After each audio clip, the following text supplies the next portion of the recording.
I think by the timing, this is very much retaliation for Congress on Thursday, going through final passage of a bill that would codify sanctions on Russia, going back to the sanctions that were related to Ukraine, but also sanctions related to Russia's interference in the U.S. election. No, it's going to affect embassy operations, but it's not 755 diplomats. I think they're talking about a total embassy staff of around 1,200.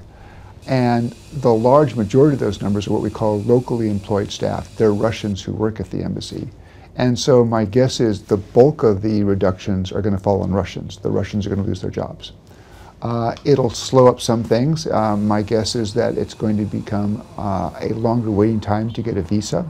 But what I suspect the embassy is going to do is it'll identify important functions, those functions that are less important, and it will then allocate the reductions so that it can protect core functions and then shed some of the support activities.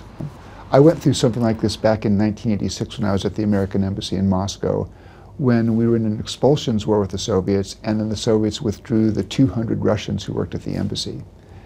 And I think the Soviets did that with the idea this will bring the embassy to its knees. And what happened is we worked out something called all-purpose duty. So instead of worrying about the arms control issues, which is my normal job in the political section, one day out of 6 or 7, I would drive a truck for the embassy. Everybody pitched in, we got through it, and I think the embassy will show the same sort of spirit this time. And it also, to my mind, reflects the fact that the Russians didn't have a lot of options.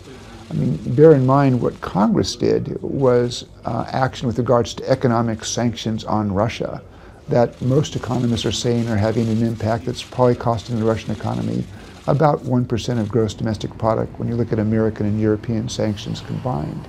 Russia doesn't have any counter step to do that. There's really nothing that the Russians could do that would inflict that kind of economic punishment on the United States. So I think they were looking around for something, and then they chose to do this. The fact that President Putin announced the cuts himself shows that they were trying to send a very strong message, but in a way, to my mind, it sent a message that they didn't have other options.